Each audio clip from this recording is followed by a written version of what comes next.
Good afternoon, welcome to వైద్యం ఆరోగ్యం. వైద్యం ఆరోగ్యంలో ఈరోజు టాపిక్ సంతానలేమి సమస్యలు.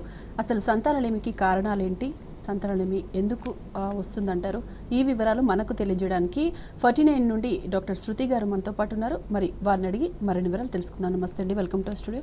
డాక్టర్ గారు, సంతానలేమి సమస్యగా ఎప్పుడు గుర్తించాలంటారు? నవడేస్ ఎక్కువగా అయింది ఈ ప్రాబ్లం అనేది, ఎందుకంటారు?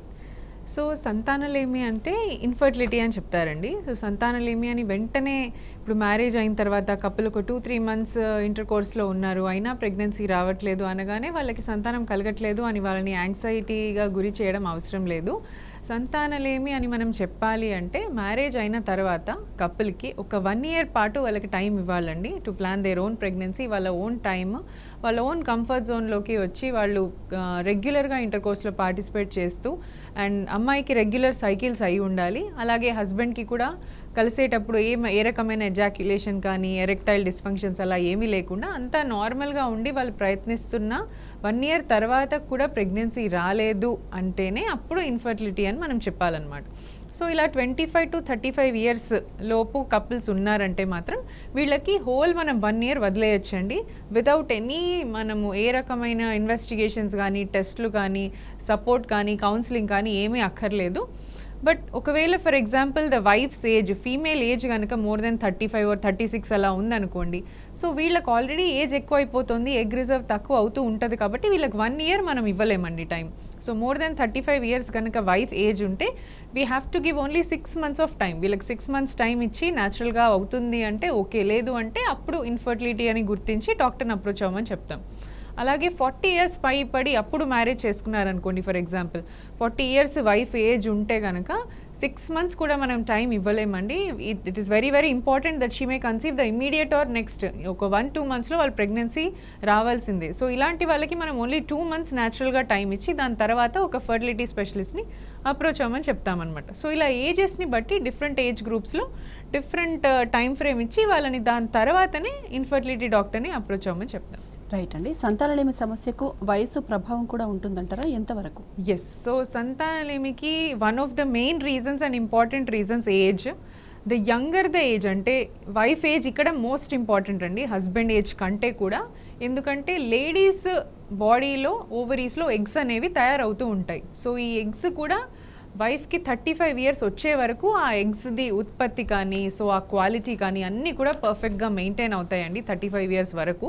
35 తర్వాత ఎవ్రీ మంత్ ఒక ఎగ్ నెంబర్స్ తగ్గిపోతూ వస్తాయి. సో ఫర్ ఎగ్జాంపుల్ 10 eggs ఉన్నాయి అనుకోండి తనకి 35 yearsకి, 35 తర్వాత ఒక 2-3 monthsలో ఆ 10 eggs కాస్త 6 eggs, దాని తర్వాత 5 eggs, 3, 2, 0 తర్వాత మొత్తానికి 0 అయిపోయే ఛాన్సెస్ ఉంటాయన్నమాట. సో 35 తర్వాత every month is important for the lady. ఎందుకు? ఎగ్ రిజర్వ్ తగ్గిపోతుంది ఒకటి, నెక్స్ట్ వచ్చేసి ఎగ్ క్వాలిటీ కూడా తగ్గుతుంది అనమాట.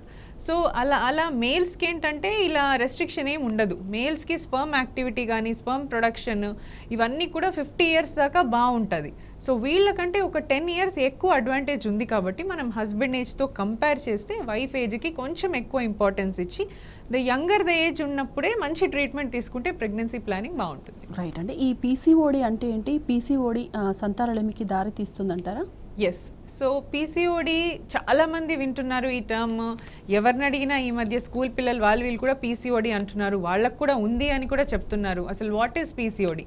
పీసీఓడి అన్నా పీసీఓఎస్ అన్నా నీటి బుడగల సమస్య అన్నా ఎవ్రీథింగ్ ఇస్ సినోనిమస్. సో అన్నీ కూడా సేమ్ అండి. This is nothing but eggs బాడీలో, ఫీమేల్ బాడీలో ఎగ్స్ ఏవైతే ఉన్నాయో అవి లో క్వాలిటీగా అయిపోయి ఎవ్రీ మంత్ కరెక్ట్గా ఎగ్ రిలీజ్ అవ్వకుండా ఇర్రెగ్యులర్ పీరియడ్స్ అయిపోయి, సో దీన్ని అంటే ఎగ్స్ ఎక్కువ నెంబర్లో ఉంటాయన్నమాట వీళ్ళలో. సో ఉండాల్సిన number of eggs 6 to 7 each ఓవరీలో. రైట్ ఓవరీలో 6 eggs, లెఫ్ట్ ఓవరీలో 6 to 8 eggs దాకా ఉండొచ్చు, అది normal. More than 20 eggs, more than 25 eggs each ఓవరీలో ఉంటాయి వీళ్ళలో. సో ఇలా అవసరమైన వాటికంటే ఎక్కువ ఎగ్స్ ఉండే వరకు మన బాడీలో రిలీజ్ అయ్యే హార్మోన్ ఆ 20 eggsకి సరిపోదన్నమాట. సో సరిపోకుండా ఈ ఎగ్ ఏది కూడా గ్రోత్ అవ్వదు, అన్నీ కూడా లేజీగా అయిపోయి ఉంటాయి. So no egg is grown, ఒక డామినెంట్ ఫాలికల్ అనేది రాదు, ఎగ్ విడుదల అవ్వడం కూడా జరగదు. అండ్ సపోజ్ ఎగ్ విడుదల అయినా కూడా లో క్వాలిటీ ఎగ్ రిలీజ్ అవుతూ ఉంటుంది అనమాట. సో దీనివల్లే వారికి ఇర్రెగ్యులర్ పీరియడ్స్ రావడము, సో ఇలా క్వాలిటీ ఆఫ్ ద ఎగ్స్ లో ఉండడం వల్ల ప్రెగ్నెన్సీ ఛాన్సెస్ కూడా తగ్గిపోతాయి అన్నమాట. సో హార్మోన్ లెవెల్స్ కూడా పీసీఓ వాళ్ళల్లో మేల్ హార్మోన్స్ కొంచెం ఎక్కువగా ఉంటాయి. సో టెస్టోస్టిరాన్ అనే హార్మోన్, ఆండ్రోజెన్స్, ఈ మేల్ హార్మోన్స్ వల్లే వాళ్ళకి unwanted hair over the lips కానీ లేదా థైస్, చెస్ట్ మీద, బ్యాక్ మీద ఎక్కువ హెయిర్ గ్రోత్ అవుతూ ఉంటుంది, పింపుల్స్ రావడము. సో ఇలా ఎవరికైనా ఇర్రెగ్యులర్ పీరియడ్స్ ఉండి కొద్దిగా లావుగా ఉండి ఇలా అన్వాంటెడ్ హెయిర్ గ్రోత్ ఇవన్నీ ఉంటే కనుక డెఫినెట్లీ ఒక సస్పిషన్ ఆఫ్ పీసీఓడి ఉంటుంది. అండ్ వీళ్ళు గైనకాలజిస్ట్ని కానీ ఫర్టిలిటీ డాక్టర్ని కానీ ఎవరిని అప్రోచ్ అయినా కూడా ఒక స్కాన్ ద్వారా మీకు చెక్ చేసి కొన్ని బ్లడ్ టెస్ట్లు చేసి ఉందా లేదా అనేది కన్ఫర్మ్ చేస్తారనమాట. రైట్ అండి, కాల్ తీసుకుందాం. తెనాలి నుండి హిందూ గారు, నమస్తే అండి. హలో హిందూ గారు. హలో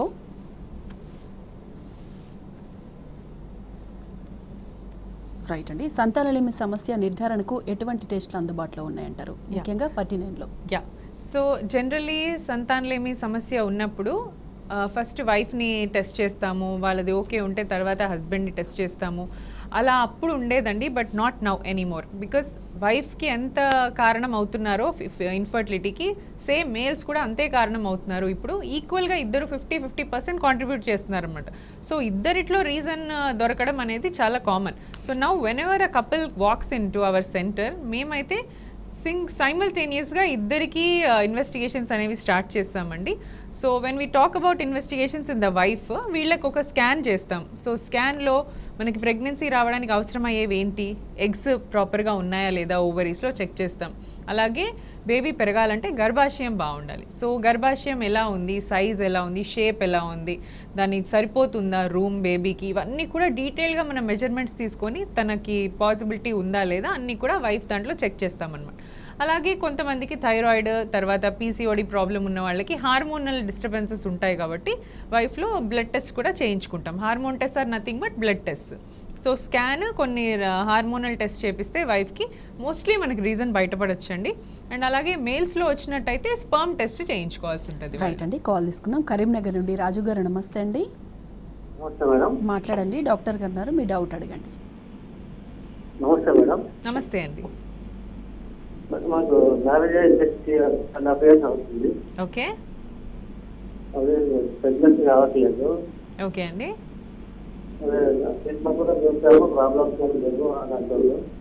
ఇద్దరికి టెస్ట్, ఇద్దరికి చేశారు టెస్ట్లు, కానీ ప్రాబ్లమ్స్ ఏం లేవన్నారు. ఓకే, ట్యూబ్ టెస్ట్ ఎప్పుడన్నా జరిగిందా అండి మీ వైఫ్కి? ట్యూబ్ టెస్ట్ కూడా చేశారు. మీ కణాల కౌంట్ ఎంత ఉందండి? 80 మిలియన్. మోటిలిటీ అన్ని కూడా బాగున్నాయి. ఏజ్ ఎంత అండి మీ ఇద్దరిది? ఓకే, తనకి పీరియడ్స్ అన్ని కూడా రెగ్యులరేనా? ఏమన్నా ఓవర్ వెయిట్ కానీ లావుగా ఎవరైనా ఉంటారా మీ ఇద్దరిలో?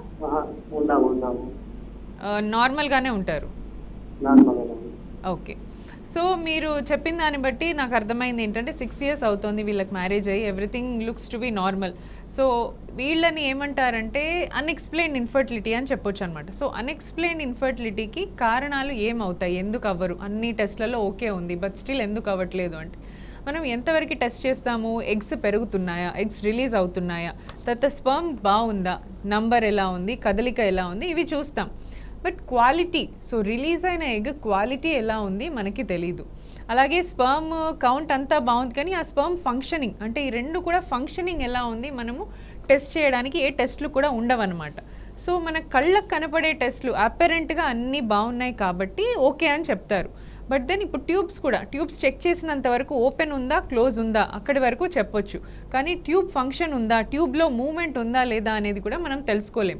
సో ఇలా చిన్న చిన్న ప్రాబ్లమ్స్ అన్ఎక్స్ప్లెయిన్డ్ ఇన్ఫర్టిలిటీకి గురి చేస్తాయి. సో దీనికి ఏంటంటే మీరు ఐయుఐ కనుక ఎప్పుడు ట్రై చేయలేదు అంటే definitely try 1 or 2 cycles of IUI. దీంట్లో చాలామంది కన్సీవ్ అవుతారు అన్ఎక్స్ప్లెయిన్డ్ ఇన్ఫర్టిలిటీ వాళ్ళు. అండ్ లాస్ట్ ఆప్షన్ లాగా మీరు ఐయుఐ ట్రై చేశాక 2 cyclesలో రావట్లేదు అంటే ఐవీఎఫ్ మీకు చాలా మంచి ఆప్షన్ లాగా మీకు. రైట్ అండి, కాల్ తీసుకుందాం. తెనాలి నుండి హిందూ గారు, నమస్తే అండి. హలో హిందూ గారు, మాట్లాడండి, డాక్టర్ గారు ఉన్నారు. నమస్తే అండి.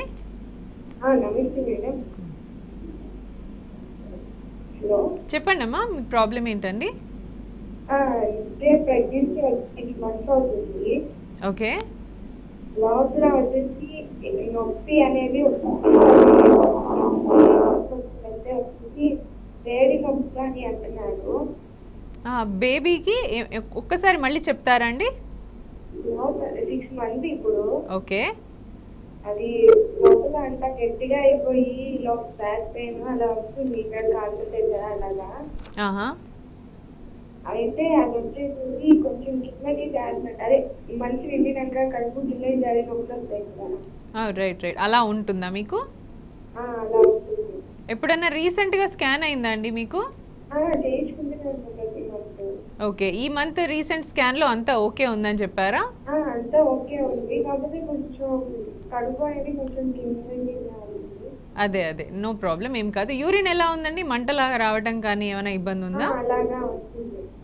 ఓకే. సో యా, హిందూ గారు, మీరు అన్నది కామన్ ప్రాబ్లమే ప్రెగ్నెన్సీలో. చాలామంది 6-7 monthsలో ఏంటంటే అప్పుడే పొట్ట కొంచెం విజిబుల్, అంటే అందరికీ కనిపించేలాగా పెరుగుతుంది అనమాట. సో జస్ట్ ఆ బరువు వల్ల అది కిందికి రావడం ఉంటుంది, దానికి మీరు భయపడాల్సిన అవసరం ఏమీ లేదు. స్కాన్ ఒకటి మనం 100% ట్రస్ట్ చేయొచ్చు. మీ స్కాన్ అంతా బాగుంది, మీకు బ్లీడింగ్ లేదు, ఏం వాటర్ లీకేజ్ లేదు, ఇలాంటివి ఏమీ లేవు అనుకున్నప్పుడు డోంట్ వరీ. ఈ బ్యాక్ పెయిన్, ఈ స్టమక్ ఏక్ ఇవన్నీ ఎందుకు ఉంటాయి అంటే, నార్మల్లీ యూట్రస్ పెరుగుతూ ఉంటే యూట్రస్ పక్కన ఉన్న లిగమెంట్స్ కూడా స్ట్రెచ్ అవుతాయి అన్నమాట. సో ఆ యూట్రస్ కూడా మన లోపల ఉన్న రిబ్స్ని వాటిని కొద్దిగా ప్రెస్ చేస్తూ ఉంటుంది. సో దానివల్ల ఈ 2 ఏరియాస్లో కొద్దిగా పెయిన్ రావడం. అలాగే సమ్మర్ స్టార్ట్ అయింది, డీహైడ్రేషన్ చాలా ఉంటుంది, స్వెట్టింగ్ ద్వారానో మెటబాలిజం హై ఉండడం వల్ల ఎక్కువ వాటర్ లాస్ ఉంటుంది బాడీలోంచి. సో కొద్దిగా యూరిన్లో మంట రావడం, ఈ యూరిన్ మంట ఉన్న వాళ్ళకు కూడా అది పెయిన్ అబ్డామిన్ మీద రిఫ్లెక్ట్ అవుతుంది అనమాట. సో ఈ 2 రీజన్సే మోస్ట్ కామన్ ఉంటాయి, మీరు భయపడాల్సిన అవసరం అయితే లేదు. ఖచ్చితంగా వాటర్ ఇంటేక్ ఇంప్రూవ్ చేసుకోండి, 5 liters per day ఖచ్చితంగా తాగండి. ఎక్కువ సార్లు యూరిన్ వస్తుంది అయినా కూడా నో ప్రాబ్లం, వాష్రూమ్ అవైలబిలిటీ ఉంది అనుకుంటే వాటర్ ఎక్కువ తీసుకోండి, ఎక్కువసార్లు వాష్రూమ్ వచ్చినా వెళ్ళండి, దాంట్లో తప్పులేదు. సో కొంచెం ఐరన్, కాల్షియం టాబ్లెట్స్ యాడ్ చేసుకుంటే 6th month కాబట్టి డెఫినెట్లీ మీకు ఇవి అవసరము. సో మీకు బ్యాక్ పెయిన్ కానీ అన్నీ కూడా రిలీఫ్ ఉంటాయి. నెక్స్ట్ కాల్ తీసుకుందామండి, హైదరాబాద్ నుండి ఉపేంద్ర గారు. నమస్తే అండి, మాట్లాడండి. డాక్టర్ గారు ఉన్నారు, మీ డౌట్ ఏంటో అడగండి. ఓకే ఓకే అండి, ఎప్పుడైనా టెస్ట్ చెప్పండి.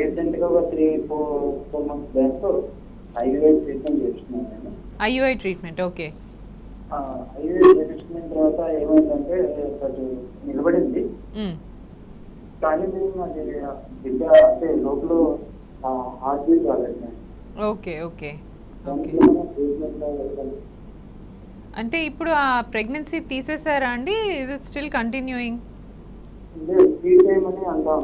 అంటున్నారు? ఓకే ఓకే ఓకే, మీ ఏజ్, మీ వైఫ్ ఏజ్ ఒకసారి చెప్పగలుగుతారా? 28. ఓకే, తర్వాత స్కాన్లో అంటే ఎన్ని వీక్స్ అని చూపిస్తుంది, ఎన్ని మంత్స్ ఆఫ్ ప్రెగ్నెన్సీ అని చెప్తున్నారు?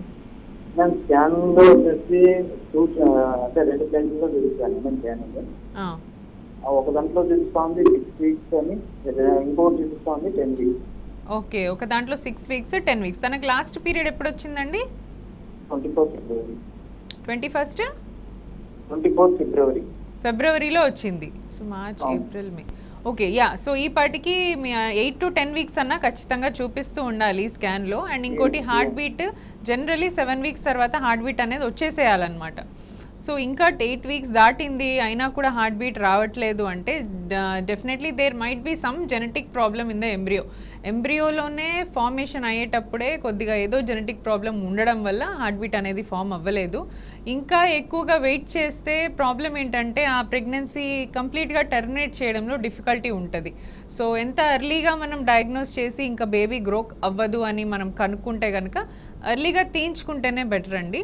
అండ్ 10 weeks దాకా కూడా చూశారు, స్టిల్ హార్ట్ బీట్ రావట్లేదు అంటే I don't think there is any further chance that it may come. So మీరు అప్రోచ్ అవ్వండి, దాన్ని టర్మినేట్ చేయించుకోండి. ఒకసారి టర్మినేట్ అయింది కదా, మళ్ళీ వస్తుందా లేదా అని భయపడాల్సిన అవసరం లేదు. ఒక ప్రాపర్ రిజిస్టర్డ్ ప్లేస్లో, రిజిస్టర్డ్ హాస్పిటల్లో, రిజిస్టర్డ్ డాక్టర్తో మీరు చేయించుకున్నట్టయితే వాళ్ళు చాలా నీట్గానే చేస్తారు. ఒక యాంటీబయాటిక్ కోర్స్ ఇస్తారు మీకు. ఐయుఐ ద్వారా నిలబడింది కాబట్టి ఒక 2 months బ్రేక్ ఇచ్చి మళ్ళీ ఐయుఐ ట్రై చేయండి, డెఫినెట్లీ ప్రెగ్నెన్సీ ఛాన్స్ ఉంటుంది. అండ్ అవసరమైతే ఏమన్నా మేనరికము అట్లా ఉన్నా కూడా కొన్ని టెస్టులు చేయిస్తారు, మళ్ళీ ఇలా అబార్షన్స్ అవ్వకుండా, హార్ట్ రేట్ రాకుండా. కొన్ని టెస్టులు చేసి ప్రొసీడ్ అవ్వచ్చు. రైట్ అండి. నెక్స్ట్ కాల్ తీసుకుందాం. హైదరాబాద్ నుండి మహేశ్వరి గారు, నమస్తే అండి. హలో హలో, మాట్లాడండి, డాక్టర్ గారు ఉన్నారు. హలో మహేశ్వరి గారు.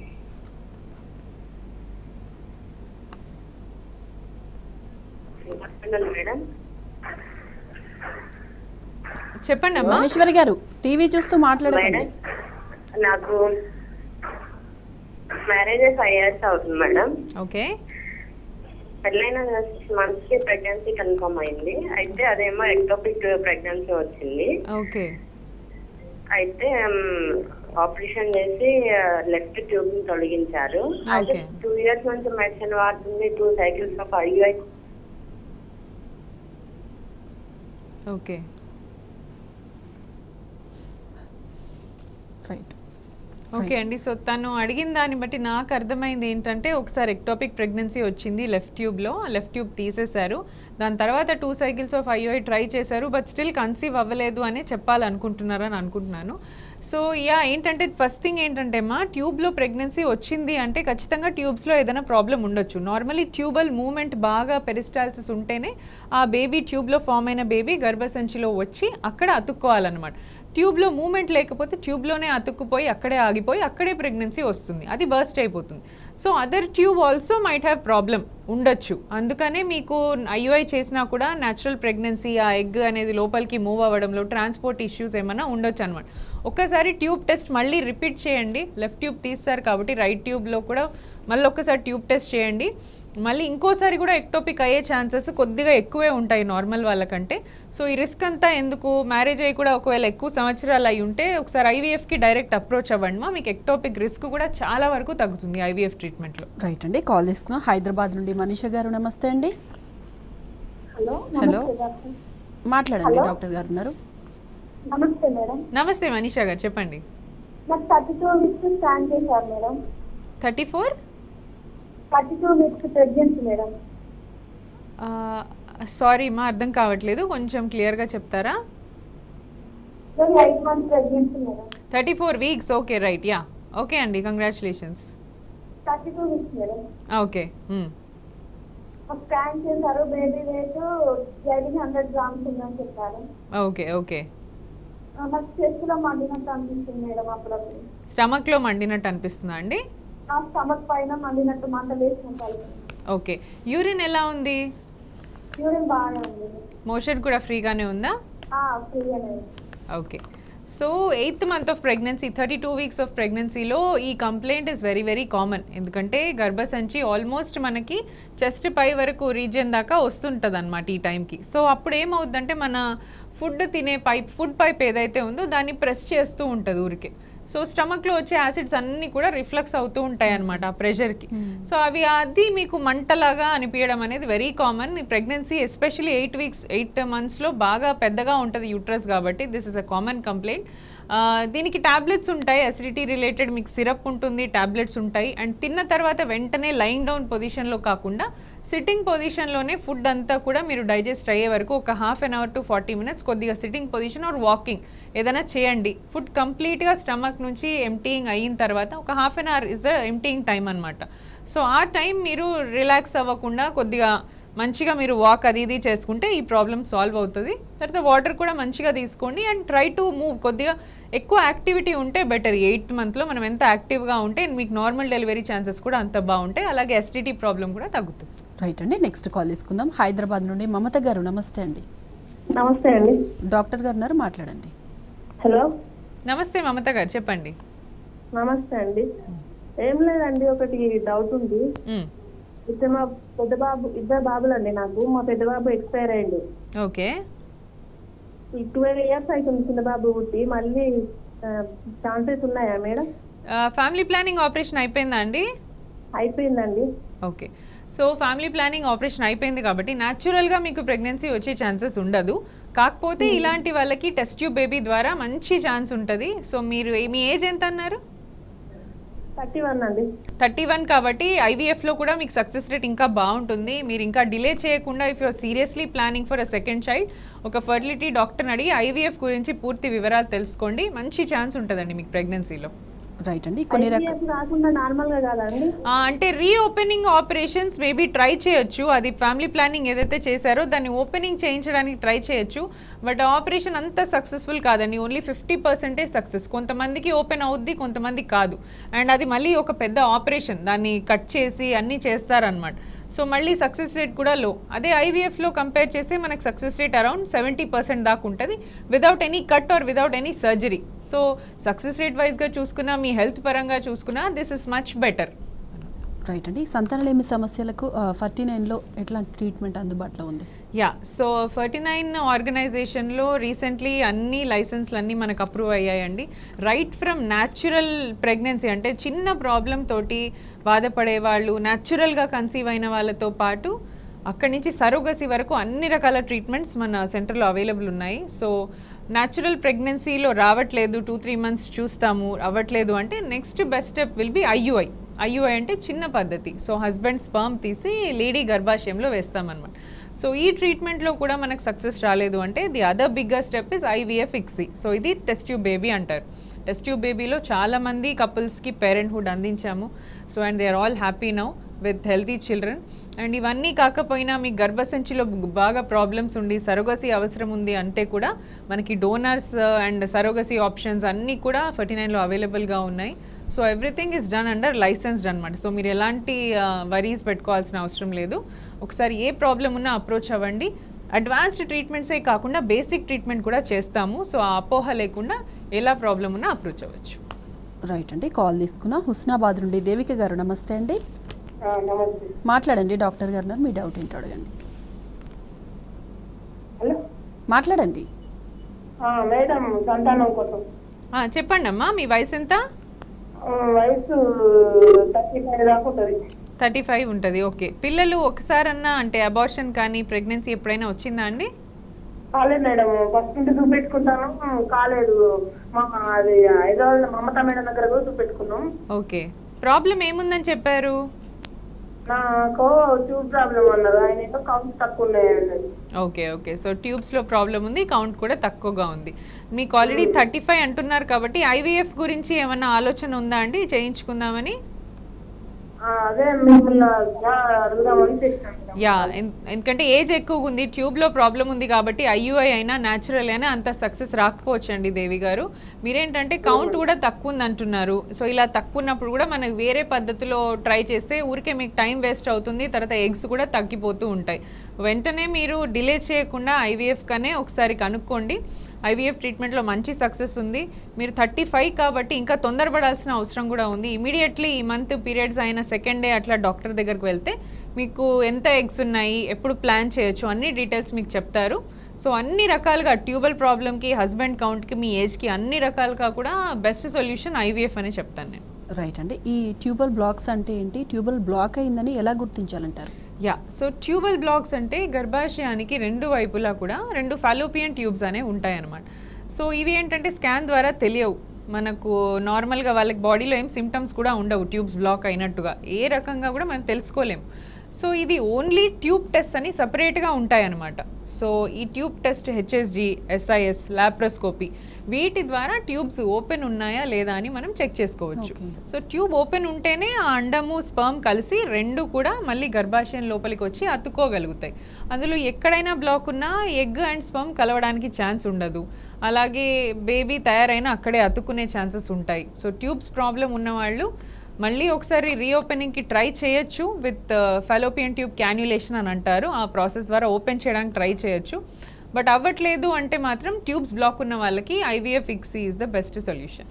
రైట్ అండి. ట్యూబల్ సమస్యలు అనేవి ఎందుకు వస్తాయంటారు? నిర్ధారించడానికి ఏ టెస్ట్ అందుబాటులో ఉన్నాయంటారు? యా, సో ఈ ట్యూబ్ ప్రాబ్లమ్స్ అందరికీ ఉంటాయా అంటే అందరికీ ఏమి ఉండవండి.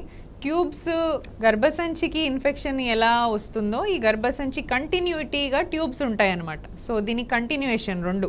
సో గర్భసంచికి ఏదైనా ఇన్ఫెక్షన్ వచ్చినా ట్యూబ్స్కి రావచ్చు. లేదా రిపీటెడ్గా అబార్షన్స్ అయిన వాళ్ళు ఏంటంటే క్లీనింగ్ ప్రొసీజర్ చేయడంలో ఇన్ఫెక్షన్ బాగా ఉంటుంది. సో ఇలాంటి వాళ్ళకు కూడా ట్యూబ్స్ ఎఫెక్ట్ అయ్యే ఛాన్స్ ఉంటుంది. అలాగే ఊపిరితిత్తులకి టీబీ అనేది మీరు వినే ఉంటారు.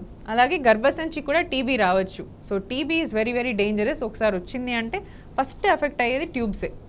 సో ఇలాంటి ఏ రకమైన ఇన్ఫెక్షన్ ఉన్నా, ప్రీవియస్గా ట్యూబ్ మీద ఏదైనా సర్జరీ అయినా, లేదా బాడీలో జనరల్గా అపెండిక్స్ ఆపరేషన్ అయినా కూడా అపెండిక్స్ పక్కనే ట్యూబ్ ఉంటుందన్నమాట.